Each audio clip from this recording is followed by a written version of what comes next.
is that grit game potentially one of the reasons I now have traction alopecia? Yes. Okay.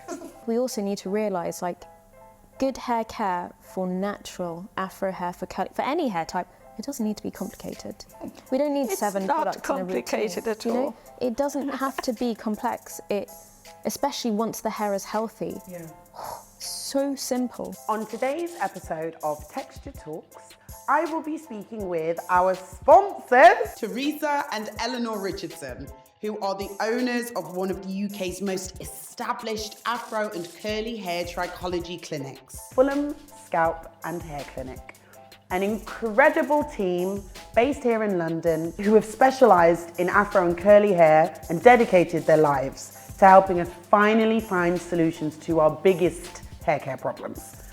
I've had a consultation with them myself, and I have honestly learned so much about my hair from that one session. It doesn't matter what condition your hair is in, take a moment, go and invest in yourself. Go to their website at fulhamscalphairclinic.com and get an appointment booked in, please. Let's get your hair care journey back on track. Use my discount code TextureTalks5 to get a little 5% discount off your consultation fee. You're welcome. And don't forget, like and subscribe. Let's help get more eyes on this podcast, please. Bring the community closer together. I hope you enjoyed this episode. Hello guys, how are you doing? Very well. Good. It's a little nervous. You have nothing to be nervous about, but I do get it. Yeah. The first few podcasts I recorded, and my videographer knows, it was an absolute shambles. It was a mess. The mic's right, and there was a point where I don't think we were recording for a little bit. No.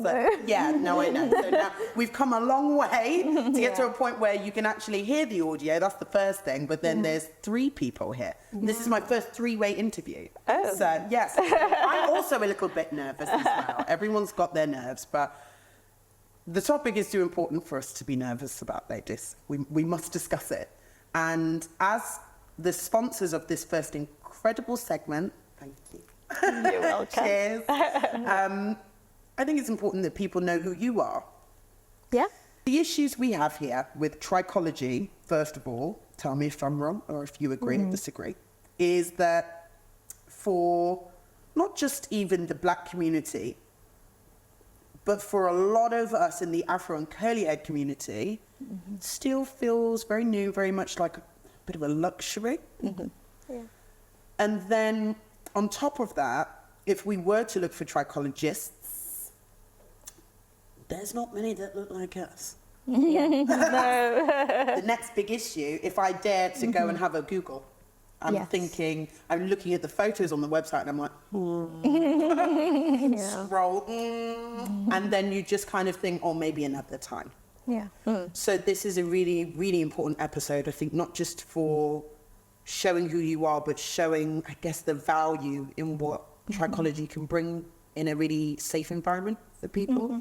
Absolutely. So let's try and start. I'm trying to think, how far back do we go in terms of getting the story here? Because there's lots of stories to tell. There's Teresa's story, there's Eleanor's story, and then there's the story of Fulham Scalp and Hair. I had to fight, especially for my children. My gosh, divorce, yeah, get out. What is not good, out of my way. Sure. My children, number one. I mean, we had a big calendar, things to do, time to play, no television. There was a lot of after-school activities. But we play, we went, we enjoyed, but not much time to really enjoy your children because you are on a mission. Today I enjoy my granddaughter, honestly. Yeah. I did enjoy you guys, but it's a different, I just look at her as, gosh, what I missed watching from my children. My mission was looking after, study, homework, make sure, you know, they were fantastic at school. And that's what I wanted. Yeah. What I wanted for me, I transferred to my children. I think I have an overwhelming memory of mum constantly working, like constantly being busy. You know, she used to work Monday to Saturday. On Sunday, she would be like passed out, like asleep, exhausted, completely drained. And you think, God, I don't think until I started working with mum, or I started working kind of like my first few jobs, you know, your Saturday jobs and stuff, you never realise how physically demanding this type of work is. You know, I remember you would have like 14, 15 customers on like a Saturday. That's an individual person working from our like utility room and bathroom. Like and people would queue and people would. This is when you were a hairdresser. Yeah, I was back a in the day. hairdresser. Mum was a hairdresser, working from home. 14 to 15 In a day. Like, that's how efficient she was as well. People of the travel. There was no waiting all the about, there way. was no messing about. There was no waiting either, because nowadays, if there was 14, there'd be like someone would have their hair in a bowl for 4 hours. Someone else would be told that I'll be with you. They've had their hair undone so they can't leave, but they're just sat eating crisps in the corner. So 14 people were coming in and getting their hair done and leaving. And leaving. But I was working with adrenaline. Yeah. Just. You must have. Yeah, but that's me. I am like that. Yeah, I am. You like to be busy. You don't know how to not be busy. It's exhausting. Yes. And somebody said something to me, when was this? Yesterday. And they said, you need to rest, missus, because there will be no one to steer the ship if the captain is not there. And I feel like you probably have learned a lot from your time hairdressing that led you to decide trichology. Because I don't actually know, let me think before I put my foot in my mouth. No, the trichologists that I know went straight into it. They didn't do the hairdressing piece first. Okay. That makes Some you guys of them. quite, the ones I've spoken to, it felt like they built the clinics thinking from the start, we're going to create a trichology clinic. Okay. Which is great, but it means that there's a bit of a gap in terms of understanding the people that are coming through your doors, what they've been through. Talk to me about your experience hairdressing. Right. When I came to this country, for the very first time, I saw black hairdresser. And I thought, oh, wow, fantastic. I never seen black hairdresser. I was brought up into European hairdressers where women also go. And in Angola, I was with a fantastic woman, Milé Porto-Carrero. She was a hairdresser and I used to go and learn. And she taught me amazing things, and I'm like a sponge. I was learning, and if she'd seen me reading rubbish magazine, she'd say, no, a book. And she was my mentor. I don't think she realized she died now. I didn't even know that. Later on, I will use some of the skills. She was a fantastic hairdresser that made us read a French magazine about hair. Just to learn French as well, Yeah. you know. Coiffure, something. I don't know. She was amazing. Amazing. And she would explain in her own way, but maybe using more common sense. And it made sense. But when I saw Afro hairdresser, gosh, I'm going to try. So I went with a friend of mine to this Afro salon. First of all, we were not treated very well. And that was, but we were very young. They put, those days they used rollers. Okay, I used rollers as well. Rollers, but at the end they put me so much grease on my scalp, on her hair, and we just couldn't say anything because it was quite scary to say, no, don't do that. It was very scary. And my friend who had the pattern of her hair was looser. We were just laughing. We paid and ran to the next corner, and we had to wash our hair later. It was so greasy, and I thought, this is not right. So when I took hairdresser course, which was privately,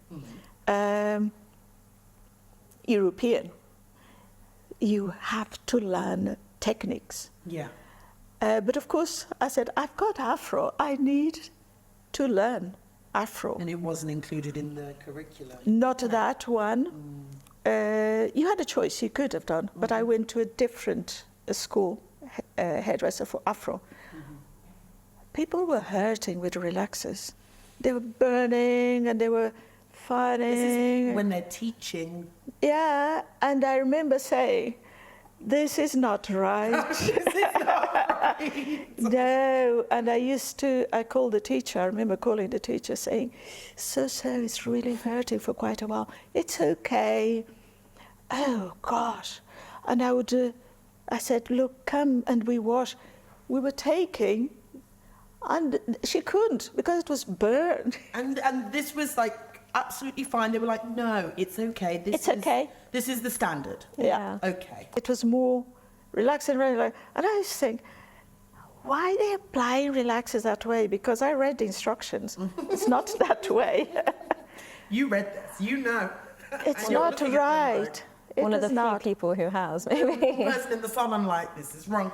Yeah, and they were telling me, one time came a client with a curly perm, Oh, yes. Good times. and the boss saying, oh, Teresa, you must put a relaxer. I said, no, I'm sorry. I will not do it. I will not do it, no. This is the 80s. This is the 80s. Oh, Jesus. Okay, carry on. And I said, no, I will not, because it's two different chemicals. We know that.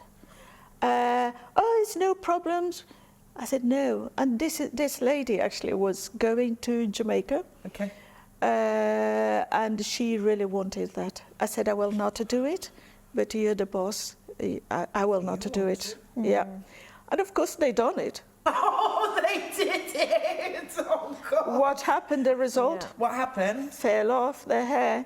Yeah. And the lady then wanted me to treat. I did, no problems. To fix? Well, Yeah, we'll to fix it. because I knew I'm not going to argue, but I told you so.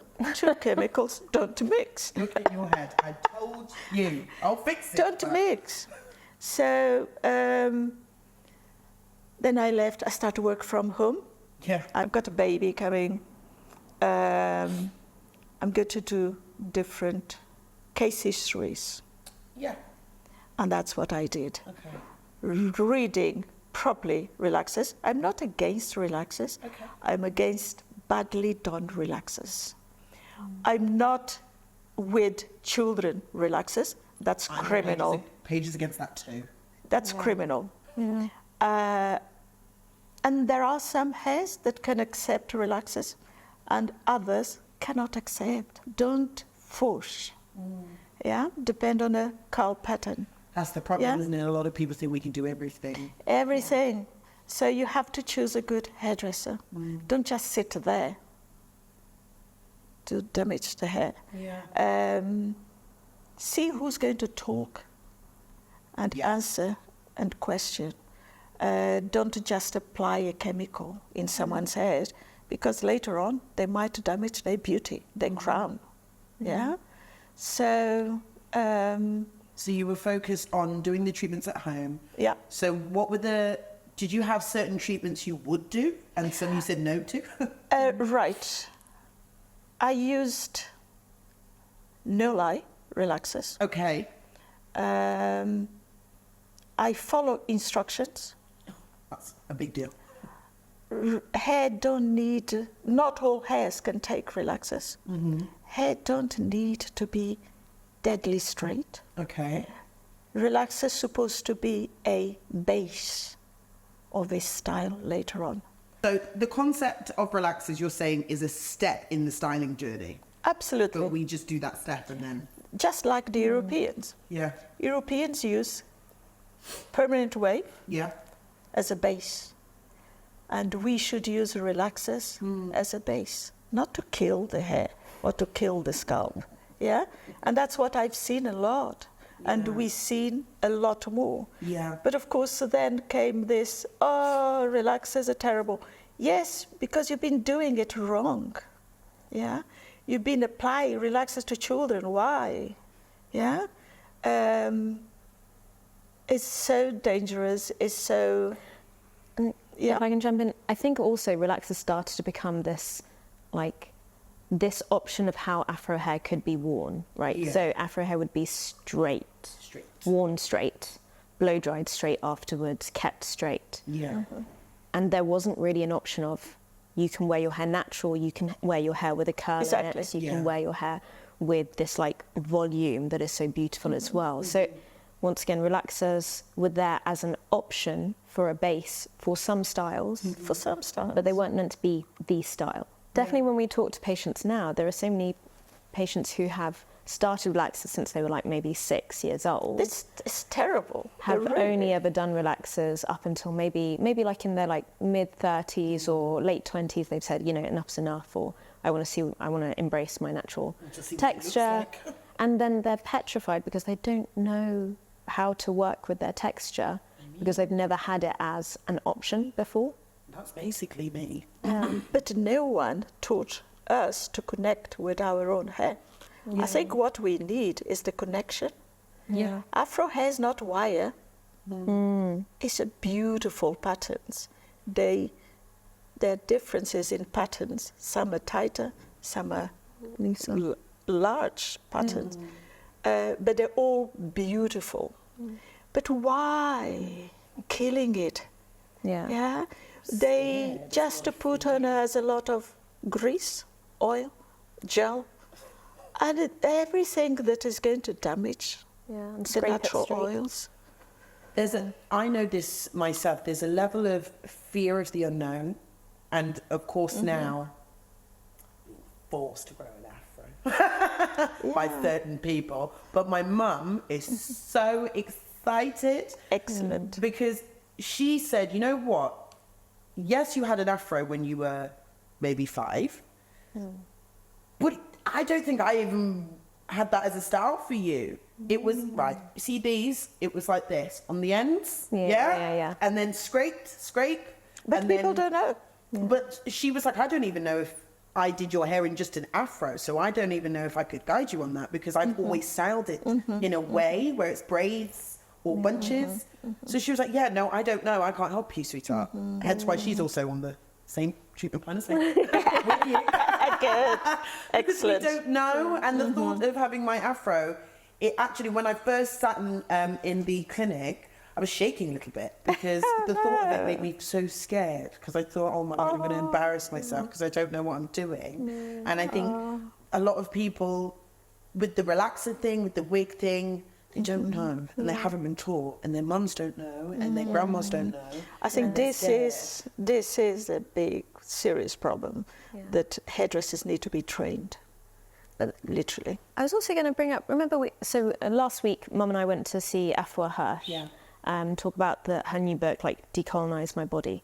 And I think she brings up a really interesting point about that globalization or the movement of black bodies across the world, scattering them everywhere, left, right and centre. Not just black bodies, even just like indigenous cultures have been scattered so much that we have a lot of disconnect between our indigenous culture and ourselves now in the modern day. And there's a lot that gets naturally passed down. So we don't have to be reinventing the wheel every time that a new generation is born, figuring things out from scratch. Like you would just be passed down that knowledge naturally, generation to generation. And that has really like stopped in the last century, 2-3 centuries, because that movement has happened so fast. And there would be natural ways that, like in African indigenous communities, they would look after hair or they would style it and it would be gentle. No and one you don't suffers from have traction this- yeah. or CCCAs, all this. What is CCCA? If you could learn why your edges aren't growing, why your hair is breaking, or maybe your scalp is itching from someone that truly understands what you're going through, how valuable would that kind of peace of mind be?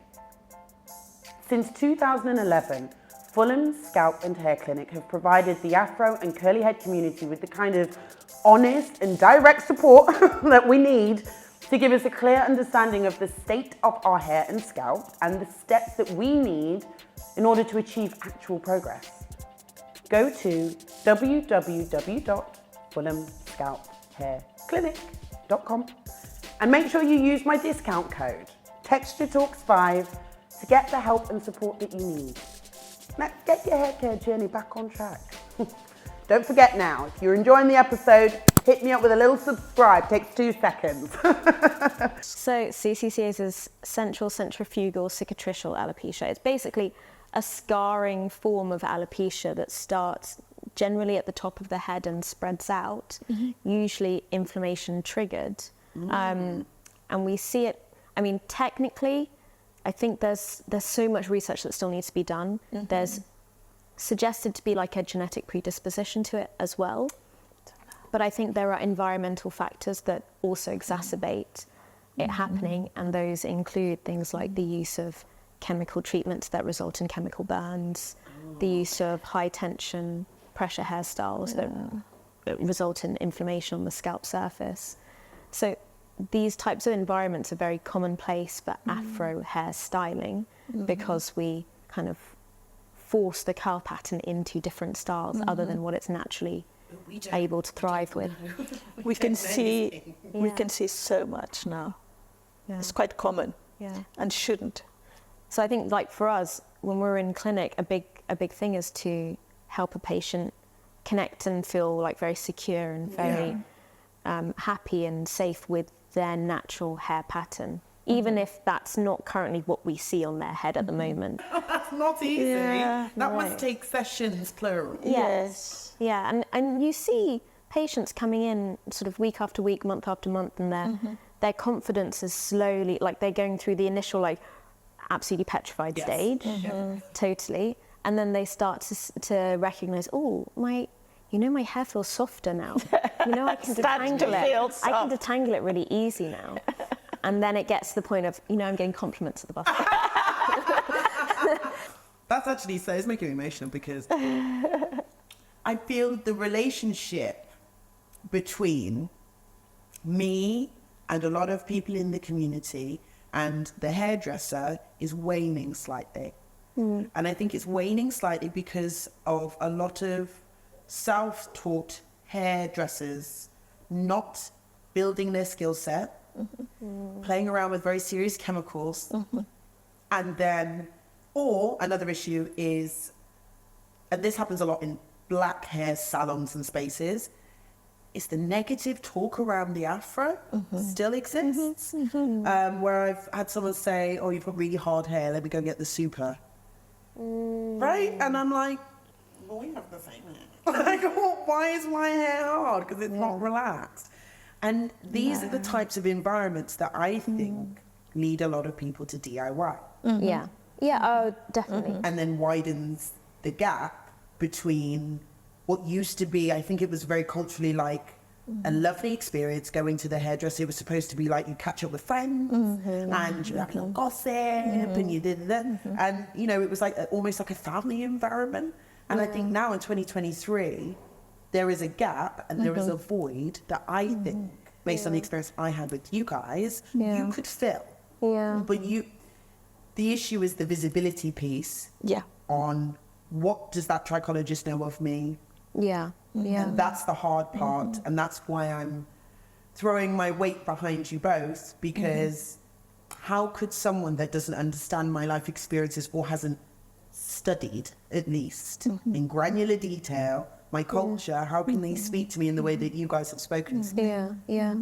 And that is, I think, whilst you can have trichologists that are very experienced with Afro hair and aren't themselves black, I think there is something that can be really beneficial when you have someone who does look similar to you, who has a lived experience that's similar to you, who then asks the questions that aren't usually on that consultation form.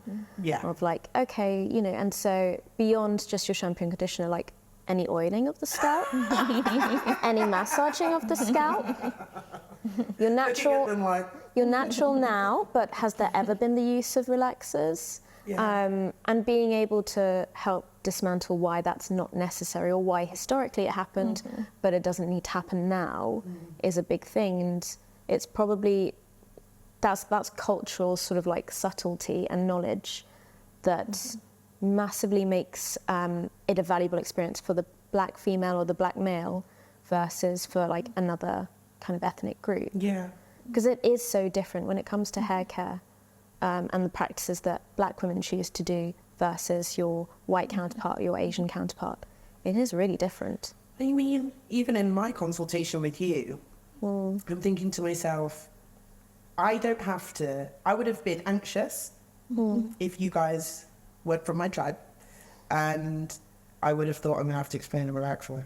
I'm going to have to explain what cornrows are, or like the type of cornrows I had with the extensions in. Or if you're talking about, oh, it looks like you might have some traction on alopecia, or I can look at you and be like, the wigs, and you were like, with the combs, and I was like, with the combs. Lace front? Lace front, yeah. Yeah. And it makes the experience easier because it's a scary experience as it is. Yeah. Being sat there and wondering, like, do I lie about that? Yeah. Do I tell them that? We can tell. So. You can't lie. There's no option. You cannot. There's absolutely no option.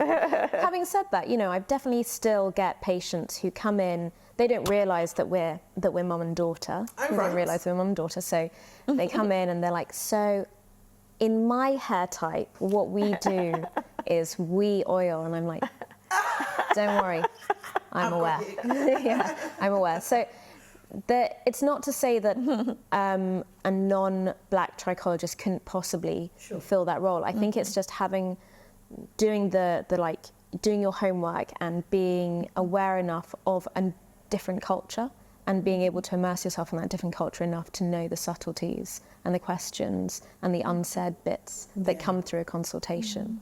And that is why consultation is so important. So I that's quite a hard initial like payout to see the value from, right? Yeah. But well, I think from your consultation you'll have seen like it becomes so much more bespoke, right? So much involved. Yeah, and we're not just even looking at your hair or your scalp. We're looking at your lifestyle, your stress. You're asking me about how much fruit I eat. Yeah, You're asking me about the variety of your fruits. gut health. You know, it's important. You don't know these things. You're like, oh, you're eating healthy, but is it varied? Is it varied though? Is it varied though? I mean, Paige, is it varied? I was like, but I thought to myself, I don't think people get it. I think they think it's just a really expensive chat. No, yeah, exactly. Yeah. And they think, oh, I'm not paying 140 quid. Yeah. Meanwhile, we've got the microscope over there. We've got a map of my scalp on the wall. Yeah. And I was like, no, we need to explain to people properly because I think they're misconstruing what they get. Yeah. It's almost to a point where, so when we first did consultations and we didn't have our summary sheet that we now give out to people, and it was just so much information, and you could see people sit down to their treatment and they were just like in a daze because so much to take in that I have to unlearn or recode or sort of reevaluate because it is that thorough. And bear in mind also, once again, we are not the most expensive trichologists out there. I've done research. I've seen about 3 or 4 works, like 200, 220, 250. Yeah, it's a lot of. That's not culture specific, by the way. Yeah. It's a lot of cash, but we just want to we want to be as accessible as we can while still valuing ourselves for the knowledge that we can provide. And I think that's important as well. I think unfortunately we as a society have this psychology of if something's cheap then it's rubbish. Not good. It's not good quality. But it is accessible. And we still, as professionals, want to be respected, but we genuinely do want to help a lot of people, and we know we can. What surprised me when we spoke was the different case studies of responses that you get, not just from the black community, just from people in general that I think are new to the concept of trichology, where it seems like such a difficult pill to swallow.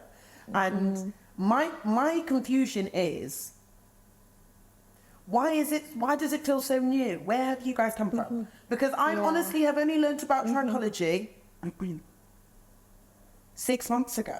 I'm 30. wow. I'm 30. Yeah. And when I heard the word, I automatically put you in a dermatology bucket. I was like, is it like a dermatologist? And someone was like, No. Yeah. no, not really, no. Yeah. It's like We the can study refer. of diseases for the scalp and for the hair. And I was like, so Yeah. how long has this been going? Yeah. Why does it feel new? Yeah. I mean, it's actually been around since what? So the oldest trichology. 100 years. It's been since 1922. Yeah. 1922 or 1902? I should know this one. 1922. It's over 100 And then years. I was like, okay, It's over 1902. 100 years. Yeah, over 100 years, basically. You know, there used to be a hospital established just for the treatment of Brixton. scalps. Where? In Brixton. Yeah. Really? Yeah. I think what has not been great is the sort of like raising of awareness and marketing, if you It was call it very that, little. of the industry itself. But I think that has changed with a new guard of just general like kind of directors of the Institute of Trichologists. I think that has become better. Yeah. The education programs become different, better. completely different, There are yeah. more people that can study, that can become trichologists, that can grow the industry. But it's still, people are still unaware that if they have a scalp problem, there is an alternative instead of just going to your GP or just going to your hairdresser. There's this like overlap in the middle. But again, social media. Yeah. People go as a self-diagnose and self-treatment through the social media. Yeah. And sometimes they do more damage. Sometimes. But then I just realised something that you said, and I'm going to fight back. I don't see marketing for any of you guys. Yeah. I have never in my life Yeah. seen an advert either on social media or television or Yeah. billboard or magazine. What Right. is that? No, it's true. It's true. It's like it needs to be so much better. It needs to be so much bigger. And that's an industry thing. Okay. And to a degree, like the industry itself is so small, and each individual trichologist, once they get qualified, can become very isolated doing their own little clinic. I don't think a couple of years ago people would have been ready to receive it, because I think a few years ago it was still very exciting to follow the tutorials. Yeah, do a DIY. And do the DIY. And I think everybody, inclusive of me, who has now had to shave her head about 4 times, I think we're done. Yeah. So I think the time is now. But so sorry. Yeah. No, go ahead. But now you know what you're going to do with your own hair. That's why I'm pushing you guys so much, Yeah. because I can keep cutting my hair, restarting my natural journey. Yeah. What's changed in terms of my education Yeah. level Yeah. between this time and the last? Don't they call it 5? madness if you keep doing the same thing and expect different Yes. results? Yes, they do. And that is what a lot of us, including me, no judgment team, including me, is doing, where I'm like, okay, this time I'm going to do no oils and butters.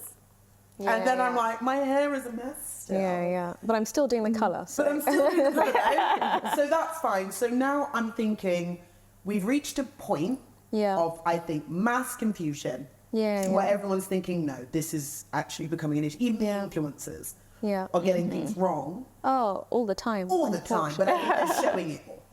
I think they're showing it more. So then now I'm thinking, okay, for you guys, when you look at the landscape, let's focus on Afro and curly hair, right? When you look at the landscape of Afro and curly hair, what are the biggest, how do I word this?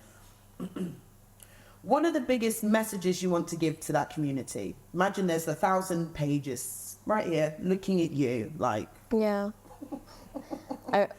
Can I? Yeah. I start and then you finish.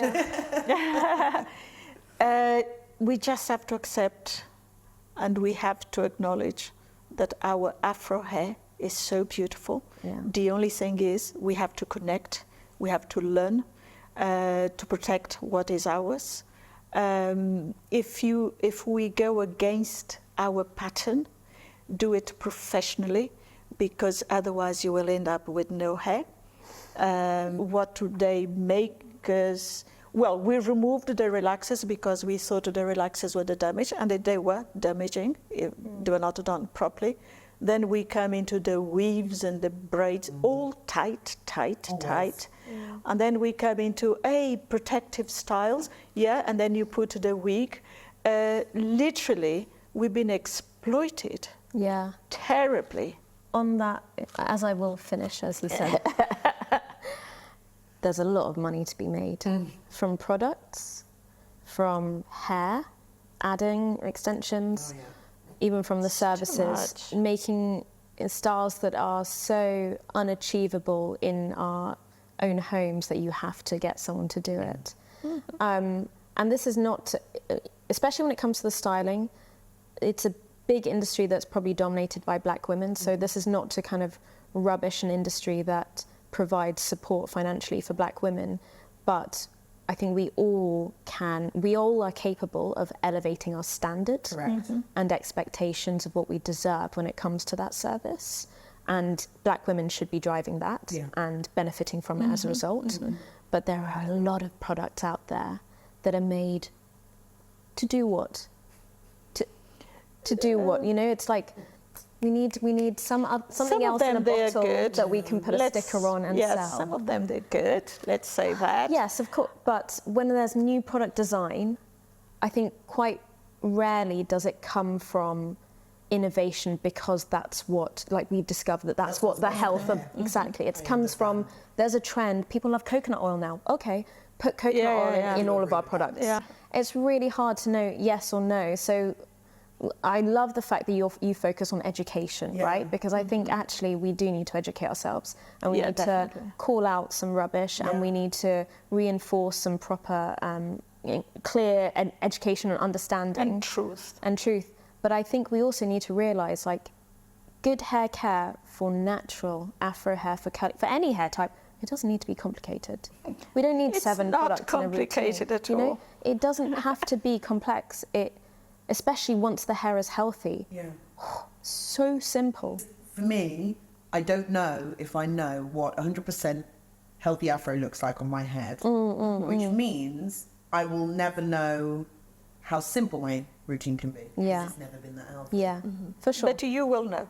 Oh, I will now. You will know. This is only the beginning. Yeah. Yeah. One of my fun, like, you know, when you're commuting and you're bored and maybe you've got your headphones, currently mine are broken, is to look across the carriage and look at how many natural heads of hair, it doesn't have to be Afro, but natural heads of hair there are in the carriage. I never get above 5. This is now going to consume my life. We're not talking about like natural hair but it's got braids in, or you know, natural hair but it's got a piece on top. I mean just natural. Just like this. Unadulterated. But even because you've got colour. No, this is only the beginning of the journey. Okay, and it's often that's why and it's really hard. So it's actually, we're almost now a niche in terms of what should be like a standard. But of course, can I add that? Yeah. Beautiful styles. They can be with a corn roll. They can do whatever. Beautiful styles don't need to kill the follicle. Yeah. We can use that. You don't need to use the gel to make it tidy. No, don't do it. Just water-based condition. The other thing I know is in my mind since we started speaking, and I know this is definitely something other people will be thinking. Grip game. Do you know what grip game is? What that means? No, I haven't actually. The grip game is basically how much you can grip the hair when you're putting it into braids. Be gently. Be gently. And how short it can and be. Like how short your hair can be in order. And also the cleanliness of the braid itself. And it's something that I used to actually ask. I remember asking someone how good their grip game was. Because I wanted like pristine braids. I want them super neat. To last longer.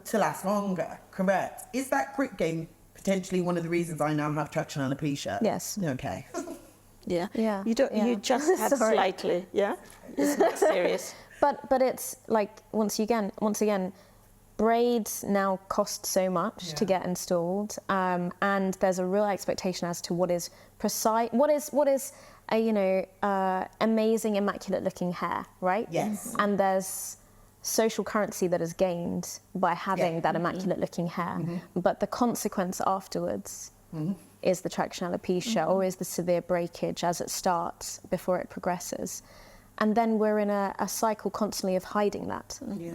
And now it's not braids, it's wigs, because that hides it better. And now because I can't actually take off the wigs anymore, because then you really see the loss. So Just glue by it. this amazing expectation for awful. like elegance and, you know, aesthetic beauty and incredible, like, you know, beauty, essentially, we've almost cursed ourselves into this like hair loss epidemic within the black community. And some of them, they say, is genetic. No, It's not. it's creation. It's just that every single Majority. generation has done the same style. The thing that that's made me do this is the fact that you guys were like, listen, not everyone comes in here and gets this diagnosis with this like happy treatment plan of like, you're okay. Yeah. It was that reminder of you are lucky. Yeah. Stop playing with Yeah. your hair, babe. Yeah. Because you could have easily done another set of braids, another set of bleach, and No, come no, in. no way. Yeah. No, Yeah. no. And unfortunately, It's your choice. I know, But but it's, no way. I don't think there's people sat watching this and they think if they went in, it wouldn't be that serious, and I'm worried for them. Yeah. Because even hearing that I had traction alopecia, I was like, Yeah. I just had, rightly or wrongly, othered the Yeah. word alopecia to that group. Yeah, I was yeah. sad for that group, Yeah. but I was like, oh no, I don't have alopecia. I think, you know what, when it comes to traction alopecia as well, the big thing for me is that it's a progressive condition, That's right? scared me. It starts with breakage. It goes all the way through. If you're not changing the way we treat our hair and our scalp, it goes all the way through to scarring, to complete, we can't recover this. And then comes with dermatitis combined. Yeah. And then goes into CCCA. It's Yeah. very And complicating. this can literally just happen from, you know, my history of braids, Yeah. wigs, bleach relaxer. It's a big history, actually. It's a standard history. Yeah, it's true, it's true. That's pretty normal. And then obviously, I've seen the light now, great, fab, but I could have easily not seen the light. Yeah. I've only seen the light Yeah. because I've started this podcast. And you're also fortunate that you have actually very good hair density and strength. So lucky. Yeah. We have other patients who don't have as many follicles on the head or per square space. They don't have maybe as thick or as strong, like as coarse a hair type. And that hair succumbs to damage much faster. And you see the damage much more obviously faster. So that's when we get our, you know, unfortunately, our teenagers coming in with Tina, it's so permanent sad. loss. It's so sad. Where do you go from there? Like, you still have to be honest with them and tell them, you know, this is scarring now. We can't create any more follicles from where this area is damaged. And you've just told maybe a 19-year-old That's horrendous. that It's horrendous. that's the case. It's so sad. It absolutely breaks our hearts when we see that. And But the sad thing, the sad thing is when they still continue to do the wigs, yeah, they created an image an that aesthetic is so difficult. strong It's so difficult to remove. break. Yeah. Moving forward, I think we're going to see a change. I mean, I hope so. going to you has changed my entire life. It's going to change brilliant. my life because I've never had the softness and like the love. Even when I was talking to Eleanore, you were like twizzling my hair with the love of a mother. And I sat there like, this is ridiculous. But that's what it is. That's what it That's what takes. honestly, And it's not you've what got we a get. beautiful hair. You just have nurture. to know how to do it. I'm so excited to do it with you guys. Honestly, if anybody has any questions whatsoever, go to normally I ask the guests, I don't have to. Go to www.fulhamscalphairclinic.com and use Texture Talks 5 for 5% off your consultation. So you can join me because I don't want anyone being jealous in 5 to 6 months when I have a beautiful little afro and you're wondering why you don't also have a little afro like mine. Thank you so much, guys. This has been amazing. Thank you so much for Paige. having us. Speak to you next time, guys. Yeah. Bye.